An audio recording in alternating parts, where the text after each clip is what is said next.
السلام عليكم ورحمة الله وبركاته.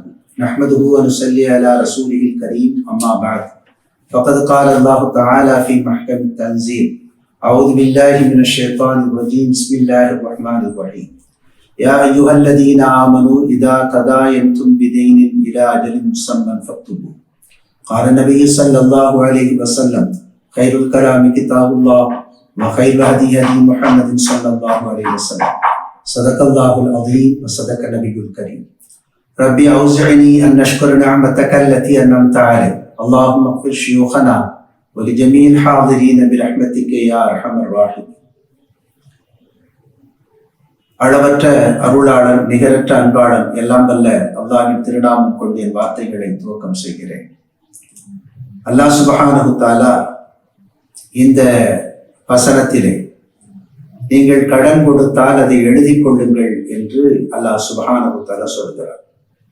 திருக்குர்ஆனுடைய மிக நீண்ட வசனம் இதுதான். இந்த வசனத்திலே கடனை குறித்து அல்லாஹ் சுப்ஹானஹு தஆலா பேசுகிறார்.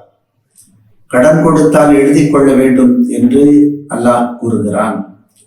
எழுதாத கணக்கு அழுதாலும் தீராது என்பது பழமொழியாக இருக்கிறது. எதை கொடுத்தாலும் அதை எழுதி வைத்துக் கொள்ள வேண்டும். முஃமினுடைய பண்புகளாக அல்லாஹ் சுப்ஹானஹு தஆலா 3 விஷயங்களை சொல்கிறான். ஒன்று, மறைவானவற்றை நம்புவார்கள், தொழுகையை நிலைநாட்டுவார்கள், பிறகு நாம் வழங்கியவற்றிலிருந்து செலவு செய்வார்கள். மனிதர்கள் செலவு செய்வதற்கு பயப்படுவதற்கான காரணம் இந்த பொருளாதாரம் தன்னிடத்திலே இல்லாமல் போய்விடுமோ என்கிற அச்சத்தின் காரணமாகத்தான். ஆனால் முஃமின்கள் அப்படி செய்ய மாட்டார்கள். பொருள் இல்லாத போது ஒருவருக்கு என்ன செய்ய வேண்டும் என்று தெரியாமல் போகிற போது அவர்கள் தடுமாறுகிறார்கள், தர்மத்தை தடுத்துக் கொள்கிறார்கள்.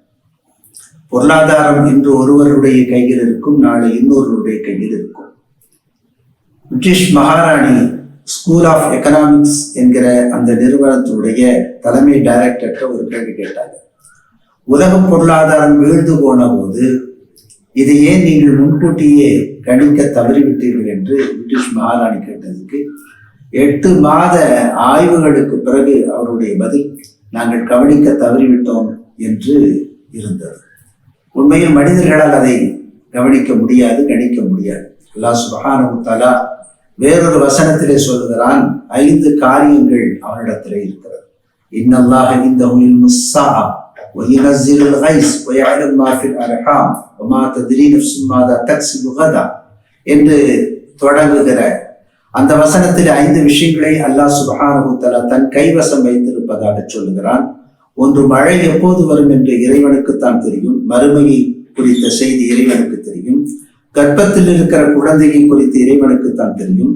ஒரு மனிதனுடைய நாளைய சம்பாத்தியம் என்ன என்று இறைவனுக்குத்தான் தெரியும். எங்கே மரணம் என்பது இறைவனுக்குத்தான் தெரியும். எனவே சம்பாத்தியம் குறித்து, அவருடைய பொருளாதாரம் குறித்து உலகத்திலே எந்த மனிதரும் அல்லது எந்த நிறுவனமும் மிகச்சரியாக கணிக்க முடியாது.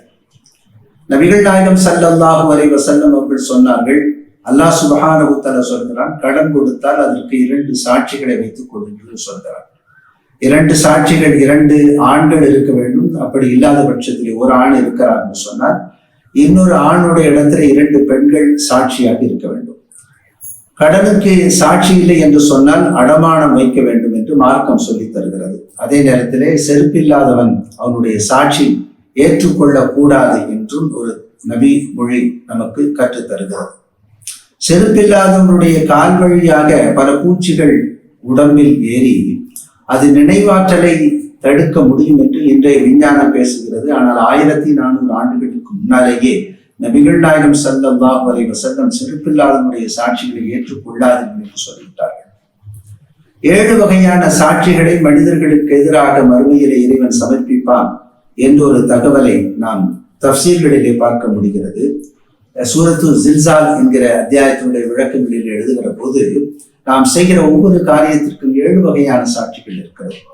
இடம் ஒரு சாட்சியாக இருக்கிறது, காலம் ஒரு சாட்சியாக இருக்கிறது, நாவு ஒரு சாட்சியாக இருக்கிறது, உறுப்புகள் ஒரு சாட்சியாக இருக்கிறது, மலக்குகள் ஒரு சாட்சியாக இருக்கிறார்கள், ஏடுகள் ஒரு சாட்சியாக இருக்கிறது. இந்த 6 சாட்சியங்களும் போதாது என்று சொல்லி அல்லாஹ் சுப்ஹானஹு தஆலா சொல்கிறான், ஏழாவதாக நானே சாட்சி சொல்கிறேன் என்று அவன் களத்தில் இறங்குகிறான்.